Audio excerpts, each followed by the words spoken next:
Dear student, welcome to Raja Academy. বহুত দিন মূৰত আকৌ ৰিটাৰ্ণ কৰিছোঁ কিবা প্ৰব্লেম হৈছে সেইকাৰণে সো মই অলৰেডি ৰিচিভ এণ্ড পে'মেণ্ট এখন অলৰেডি মই এক্সপ্লেইন কৰিছোঁ এইটো ডিছক্ৰিপশ্যনত দিয়া আছে চাই ল'ব পাৰে আজি মই ইনকাম আৰু এক্সপেণ্ডিচাৰ একাউণ্ট কৰাম অলৰেডি তিনিটা কনচেপ্ট আছে এটা আৰ পি একাউণ্ট হয় আৰু ছেকেণ্ড ইনকাম এণ্ড এক্সপেণ্ডিচাৰ হয় আৰু এটা balance sheet So already receive and payment account finish. Etia moi income or expenditure koram aji.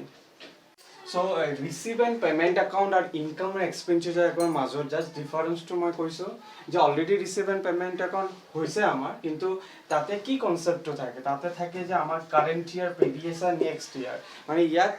mane sob relating year bilak aibo. Jodi ilo format jodi dia thake 2020 হয় আর যদি receive করিছে 2019 2018 এর যদি টাকা যদি রিসিভ করিছে রিসিভ এন্ড পেমেন্ট অ্যাকাউন্ট ইয়াত শো হয় বাট আমার income and expenditure account only current year মানে কি যদি কোশ্চেনে যদি 2020 দিয়া আছে কোশ্চেন তার মানে অনলি আমার 2020 রি অ্যামাউন্ট আইব মিন্স অনলি কারেন্ট ইয়ার হয় এই কারণে receive and payment income and expenditure account only current year effect হয় আৰু এটা মনত কৰিবা ইয়াত আৰপি একাউন্টত আমাৰ ক্যাপিটাল আৰু ৰেভিনিউ নেচাৰ ক্যাপিটাল আৰু ৰেভিনিউ কি ৰিসিপ্ট আৰু ক্যাপিটাল আৰু ৰেভিনিউ এক্সপেন্ডিচাৰ দুটা ইয়াত আৰপি একাউন্টৰ এফেক্ট হয় কিন্তু ইনকাম আৰু এক্সপেন্ডিচাৰৰ অনলি ৰেভিনিউ নেচাৰ বিলাক আহিব অনলি ৰেভিনিউ নেচাৰছ বিলাক কি আহিব যেনে সাবস্ক্ৰিপশন তাৰপিছত ডোনেশন তাৰপিছত কি আছে sales of furniture only revenue nature বিলাক ক্যাপিটাল এক্সপেন্ডিচাৰ ইয়াত এফেক্ট নহয়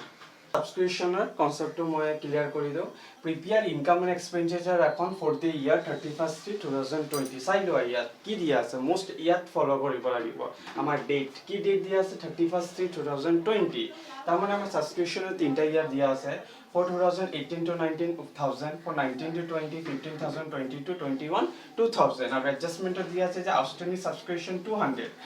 আৰু 18 to 19 বাবে 500 আৰু 20 to 21 ৰ বাবে 4,000 জাস্ট যেতিয়া আমি ইনকাম এক্সপেন্ডিচাৰ বনাম তেতিয়া মই ইয়াত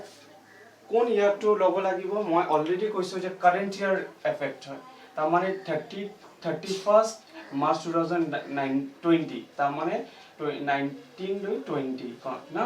এটো হল আমাৰ কাৰেন্ট ইয়াৰ এই কাৰেন্ট ইয়াৰৰ ৰিলেটেড কি হ'ব 19 to 20 তাৰ মানে আমি কি লম বাই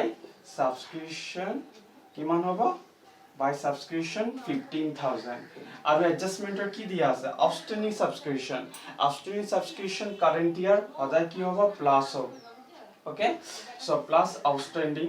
কিমান 200 আর জাস্ট মই এটা কথা আগতে কৈছো যে অনলি কারেন্ট ইয়ার এফেক্ট হয় সেই কারণে অনলি কারেন্ট ইয়ার আইছে আৰু এই দুটা অলৰেডি আমাৰ কি হ'ব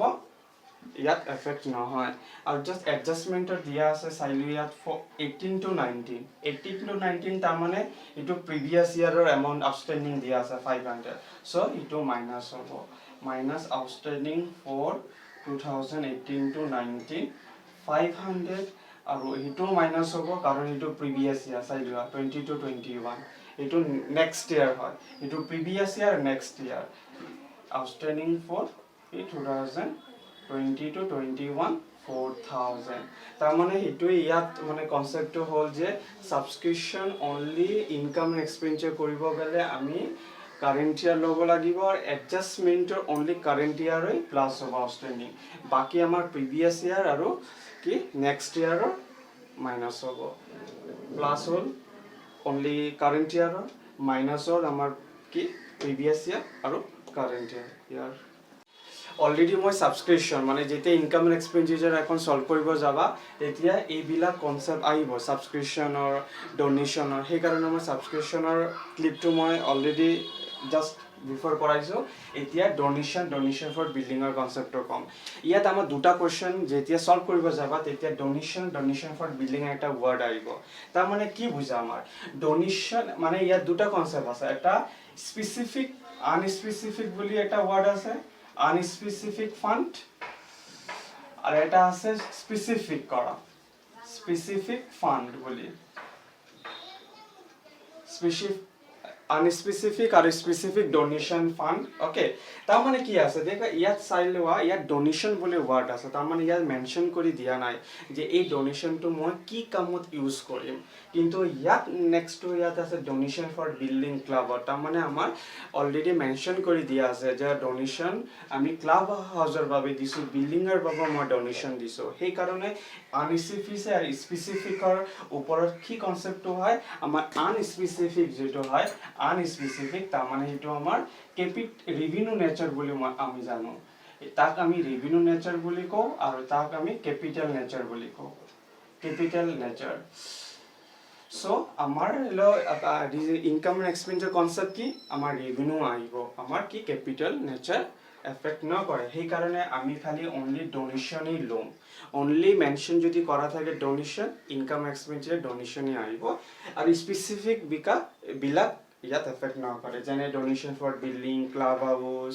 তাৰপিছত কি দিব ডোনেশন ফৰ ৰেন্ট সৰি ডোনেশন ফৰ জি দিব পাৰে যে স্পেসিফিক যদি কৰি দিছে তেতিয়া আমাৰ হেবিলাক এফেক্ট না অনলি স্পেসিফিক নকৰা বিলাকি আহিব এতিয়া আমাৰ আৰু এটা কোৱেশ্চন কি ইনকাম আর এক্সপেন্ডিচার ফরম্যাটত হেতু পাব পারে সেলস অফ ফার্নিচার যদি সিম্পল দিয়া থাকে sales of furniture sales of newspaper only 1000 তার মানে আমি খালি কি বলি ধরি এটা আমার রিসিভ ইনকাম বলি ধরিলো যে sales of furniture sale of furniture কি 1000 হয় বাট আমার যদি বুক ভ্যালু দিয়া থাকে চাইলো ইয়াত সেকেন্ড টু বুক ভ্যালু যদি দিয়া থাকে তেতিয়া আমি কম্পেয়ার কৰিব লাগিব যে এটা আমাৰ প্ৰফিট হল না লস হল চাইলো ইয়াত বুক ভ্যালু আছে 1000 আৰু আমি সেল কৰিছো 1200 তাৰ মানে এটা অলৰেডি আমাৰ প্ৰফিট আছে প্ৰফিট যদি হয় তেতিয়া আমাৰ কি ইনকাম আৰু এক্সপেন্ডিচাৰ একাউন্টত কি সাইডত আহিব ক্ৰেডিট সাইডত আহিব কি আহিব বাই প্ৰফিট বুলি লিখিবা তেতিয়া word profit on sales of furnitures কিমান হল বেনিফিট কিমান প্রফিট হল 200 so yeah 200 but আমার third number concept দেখা সেলস অফ ফার্নিচার ইনকাম কৰিছো মই 1000 কিন্তু আমার বুক ভ্যালু দিয়া আছে 100 ওকে আমার বুক ভ্যালু দিয়া আছে 1200 ওকে যদি 1200 আছে কিন্তু আমি সেল কৰিছো 1000 তাৰ মানে অলৰেডি আমাৰ লস হল আৰ এই কনসেপ্টত আমি কি কৰিম ডেবিট সাইডত লিখিব লাগিব to loss on sales of furniture sales of কি ফাৰ্নিচাৰ কিমান 200 তাৰ মানে হেতুই ইয়াত কনসেপ্ট আছে যদি ইয়া বুক ভ্যালু দিয়া না থাকে তেতিয়া আমি ডাইরেক্ট আমি প্রফিট বুলি মানিব লাগিব আৰু যদি বুক ভ্যালু দিয়া আছে তেতিয়া আমি কম্পেয়াৰ কৰিম যে প্রফিট হল না লস যদি প্রফিট হয় আমি ক্রেডিট সাইডত লিখিম যদি লস হয় আমি কি সাইডত লিখিম প্রফিট সাইডত লিখিম কি হল সাবস্ক্রিপশন গল ডোনেশন গল আৰু কি গল এতিয়া sales of furniture same concept আৰু এটা আহিব আমাৰ লাইভ মেম্বাৰশিপ ফিজ বুলি কি এন্ট্ৰেন্স ফিজ আৰু এডমিশন ফিজ বহুত ইম্পৰ্টেন্ট কনসেপ্ট এইটো income and expenditure main concept ইয়াতে হয় আমাৰ এই তিনটা যদি ওয়াৰ্ড পোৱা তেতিয়া আমাৰ মানিব লাগিব হিটো আমি ক্যাপিটাল এই দুটা আমি ক্যাপিটাল এনে আমাৰ নৰমালত হিটো আমি ক্যাপিটাল বুলি ধৰো ক্যাপিটাল নেচার বলি ধরো ক্যাপিটাল রিসিভ বলি আমি মানিলো কিন্তু আমার ইয়াত মানে আমার প্রবলেম যেতিয়া কৰিব যাবা তেতিয়া অলপমান মানে প্ৰবলেম আহি যায় যে live membership fees entrance fees আৰু এডমিশনের ফিজ লাইভ মেম্বার এটো ক্যাপিটাল নেচার জাস্ট যদি আমি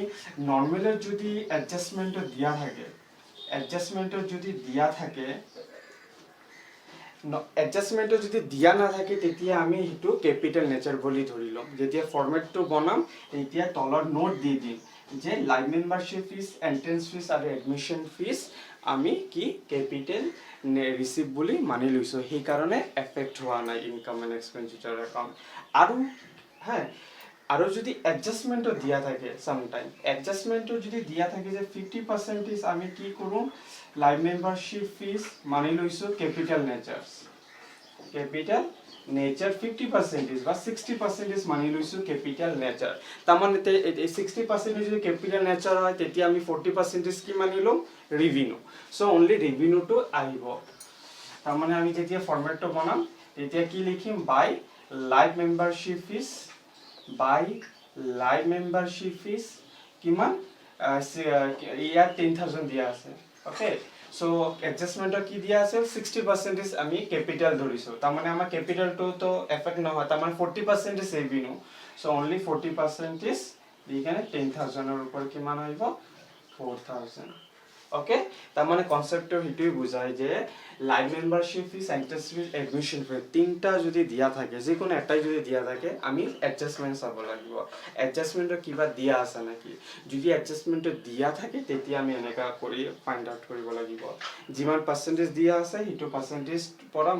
মাইনাস কৰি যিমান বাকি থাকে তাৰ তো ওলাম আৰু যদি এডজাষ্টমেন্ট দিয়া নাই তেতিয়া আমি ক্যাপিটাল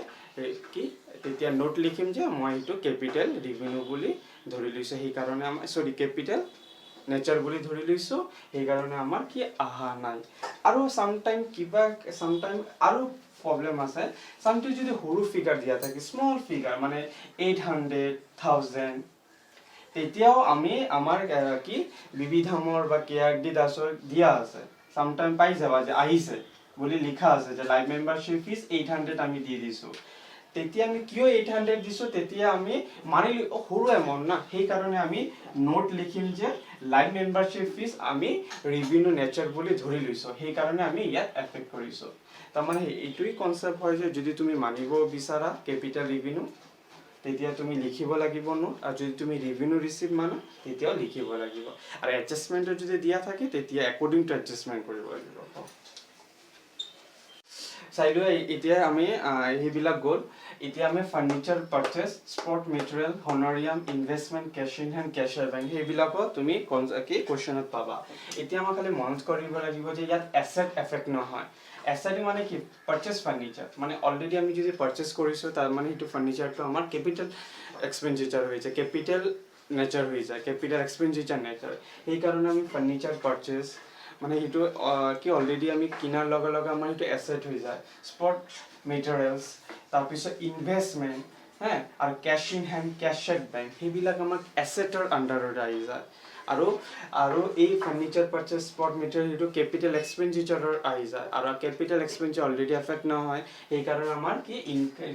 কি ইনকাম আৰু এক্সপেন্ডিচাৰত এই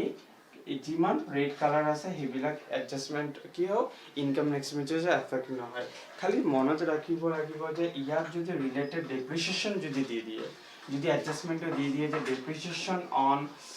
ফাৰ্নিচাৰ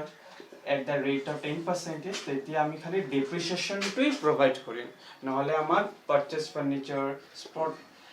স্পট মেটেৰিয়েলস ইনভেষ্টমেন্ট হেবিলাক আমাৰ ক্যাপিটাল এক্সপেন্ডিচাৰ হৈ যায় আৰু এসেট সামটাইম এসেটৰ ইয়াত এফেক্ট নহয় এই কাৰণে জাস্ট আমি ডেপ্ৰিচিয়েশন প্ৰভাইড কৰিম এটো মনত সো এতিয়া মই এটা প্ৰবলেম সম কৰিম অলপমান খালি কি বৰ্ডৰ মানে কাৰণে প্ৰবলেম হৈ যাব জাস্ট চাইলো ইয়াত prepare কৰিব দিছে আমাৰ কি income and expenditure accounts for the year ended 2019 to 20 okay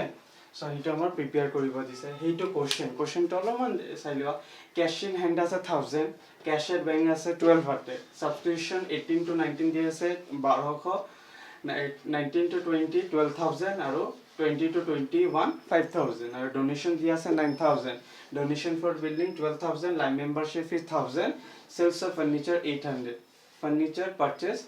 10000 sales material 12000 honorarium 12 investment 15 rent and tax 1200 cash in hand 500 और adjustment of the subscription outstanding 1000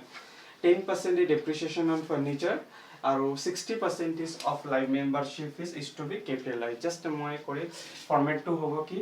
ওপৰ ফৰম্যাটটো এনেকা লিখিবা in the books of exam time ji booksৰ নাম দিয়া আছে এটো লিখিবা income and expenditure accounts for the year ended এনেকা এটা ফৰম্যাট বনাই ইয়াত আমাৰ ইনকাম আহিব ওকে এবাৰ আমাৰ ইনকাম এই সাইডত আহিব আৰু এক্সপেন্ডিচাৰ এই সাইডত আহিব ইনকাম আৰু এক্সপেন্ডিচাৰ এটো ক্ৰেডিট সাইড এটো ডেবিট সাইড ওকে তাৰ মানে আমাৰ ৰিসিভ সাইডটো আমাৰ ডাইৰেক্ট ৰিসিভ সাইডটো ক'ত যাব ইনকামত যাব আৰু পেমেন্ট সাইডটো যাব এক্সপেন্ডিচাৰ ওকে এতিয়া কি আইব কি মানে ইয়াত এফেক্ট নহয় মই অলৰেডি কৈছো যে এসেট এফেক্ট নহয় তাৰ মানে cash in hand cash at bank এটো অলৰেডি ক্ৰস এটো এফেক্ট নহয় ইয়াতো ক্যাশ ইন হ্যান্ড অলৰেডি হল তাৰপৰ সাবস্ক্ৰিপশনৰ কি নাই আমাৰ দিয়া আছে 19 to 20 লাগিব তাৰ মানে 18 to 19 তো আমাৰ ইয়াত এফেক্ট নহয় 20 to 21 আমাৰ ইয়াত এফেক্ট নহয় তাৰপিছত মই কি কৈছো ডোনেশ্যন আৰু ডোনেশ্যন ফৰ বিল্ডিং তাৰ মানে ডোনেশ্যনটো আনস্পেসিফিক হয় ডোনেশ্যন ফৰ বিল্ডিংটো কি হয় স্পেসিফিক হয় সেই কাৰণে স্পেসিফিকটো ইয়াত এফেক্ট নহয় অনলি ডোনেশ্যনটো আহিব লাইভ মেম্বাৰশ্বিপ ফি চাই লবা আছে না নাই yes adjustment দিয়া আছে ওকে আৰু ইয়াত আমাৰ পাৰচেজ ফাৰ্নিচাৰ অলৰেডি কৈছো যে হিবিলাক আমাৰ এফেক্ট নহয় খালি আমাৰ ডিপ্ৰিচিয়েচন আছে সেই কাৰণে জাস্ট তাৰ ডিপ্ৰিচিয়েচন টাইপ নহলে এটো আমাৰ নহয় মানে এই ফিগাৰটো এফেক্ট নকৰিব আৰু কি স্পট মেটেৰিয়েল এটো এফেক্ট নহয় ওকে ইনভেষ্টমেন্ট নহয় কিয় নহয় হিবিলাক আমাৰ এসেট হৈ যায় সেই কাৰণে আমাৰ আৰু ক্যাপিটাল এক্সপেন্ডিচাৰ হৈ যায় cash in hand already effect তাৰ মানে আমি যেবিলাকত কাটিছে সেইবিলাক আমাৰ ইনকাম এক্সপেন্সেসৰ এফেক্ট নহব এতিয়া আমাৰ সাবস্ক্রিপশন লিখা খালি 19 to 20 আছে সো লিখা বাই সাবস্ক্রিপশন কিমান আছে বাই সাবস্ক্রিপশন আছে 12000 সো প্লাস কি হ'ব আউটস্ট্যান্ডিং দিয়া আছে এতিয়া আমাৰ পিবিএস এৰ কাৰেন্ট ইয়াৰ নাই আউটস্ট্যান্ডিং দিয়া ওকে সেই কাৰণে আমাৰ প্লাস মাইনাস আৰু নহয় খালি সাবস্ক্ৰিপশন আউটস্ট্যান্ডিং দিয়া আছে প্লাস এই কাৰণে আউটস্ট্যান্ডিং কি হ'ব 1000 সো 13000 ওকে তাৰপিছত আমাৰ হেবিলা কাটিছো ডোনেশ্যন অনলি ডোনেশ্যন দিয়া আছে সো বাই ডোনেশ্যন কিমান 9000 ওকে আমাৰ ডোনেশ্যনৰ ফিলিং অলৰেডি মই কনসেপ্ট ক্লিয়াৰ কৰিছো লাইভ মেম্বাৰশ্বিপ ফিজ লিখা বাই লাইভ মেম্বাৰশ্বিপ ফিজ কিমান আহিব 60% ইজ অলৰেডি ক্যাপিটালাইজ কৰি দিছে তাৰ মানে আমাৰ ক্যাপিটালাইজ কৰিলে ৰেভিনিউ কিমান হ'ব 60% আহিব 40% তাৰ মানে অনলি আমাৰ 40% ইজ আহিব 40% is of live membership fees কিমান আছে 100 so only 400 আহিব আৰু চাইলো সেলস অফ ফাৰ্নিচাৰ মই তিনটা কনসেপ্ট ক্লিয়াৰ কৰিছিলো সেলস অফ ফাৰ্নিচাৰ 800 ইয়াত বুক বিলো দিয়া নাই তাৰ মানে এটো অলৰেডি আমি ইনকাম বুলি মানিলো সেলস অফ ফাৰ্নিচাৰস 800 যদি ইয়াত বুক ভ্যালু দিয়া থাকিলে তেতিয়া আমি কম্পেয়াৰ কৰিব লাগিব যেটো প্ৰফিট আৰু লস ওকে এই ফালত কাম হ্যাক এতিয়া আমি পেমেন্ট সাইডত আইছো স্পট কি ফাৰ্নিচাৰ পাৰচেজটো এনে এফেক্ট নহয় কিন্তু ইয়াৰ লগত আমাৰ ডিপ্ৰিচিয়েচন দিয়া আছে এই কাৰণে কি লিখিবা টু ডিপ্ৰিচিয়েচন অন ফাৰ্নিচাৰস সো কিমান খালি 10% সো 10% ইজ কিমান আহিব 10% 10000 এর ডিপ্রিসিয়েশন 1000 আহিব ওকে স্পট মেটেরিয়াল এফেক্ট নহয় হোনারিয়াম ইয়েস হোনাৰিয়ামৰ কনসেপ্টটো আমাৰ ৰিসিভেন্ট পেমেন্ট একাউন্টৰ মই অলৰেডি কৈছো তাতে ডেসক্ৰিপশন গৈ কেনে চাই লবা হোনাৰিয়াম মানে কি হোনাৰিয়ামস 1200 আৰু আমাৰ কি টু ইনভেষ্টমেন্ট নহয় হ্যাঁ ইনভেষ্টমেন্টৰ যদি পাৰ্সেন্টেজ দিয়া থাকে আচ্ছা ইনভেষ্টমেন্টৰ যদি পাৰ্সেন্টেজ দিয়া থাকে তাৰ মানে এটো আমাৰ ইনকাম আহি যায় ওকে যদি কিবা সাম টাইম যদি পাৰ্সেন্টেজ যদি চাই লব পাৰে এতিয়া আমি ইনকামত লিখিব লাগিব বাই ইন্টাৰেস্ট অন ইনভেষ্টমেন্ট মানে মই যে ইনভেষ্টমেন্ট কৰিছো তাৰ পৰা আমি ইনকাম আহিছে তা ইনকামটো ইয়াত লিখিবা ইয়াত পাৰ্সেন্টেজ না সেই কাৰণে মই এফেক্ট নহয় এনে এফেক্ট নহয় খালি পাৰ্সেন্টেজ থাকিলে এফেক্ট হ'ব আৰু বাই ৰেন্ট এন্ড ট্যাক্স লিখা টু ৰেন্ট এন্ড ট্যাক্স কিমান 1200 okay cash in hand effect নহয় তাৰ মানে অলৰেডি আমাৰ ইয়াত কমপ্লিট হল জাস্ট এই চাই লবা কোন ফালত বেছি আছে যদি এই ফালত যদি আমাৰ যদি आंसर ওলাই তেতিয়া আমি টু সাৰপ্লাস বুলি লিখিম মনত ৰাখিবা কি লিখিম টু সাৰপ্লাস আৰু ইয়াত যদি আমাৰ आंसर ওলাই তেতিয়া লিখিম বাই ডেফিসিট ওকে টু সাৰপ্লাস আৰু টু ডেফিসিট আৰু ব্র্যাকেটত লিখিম যে excess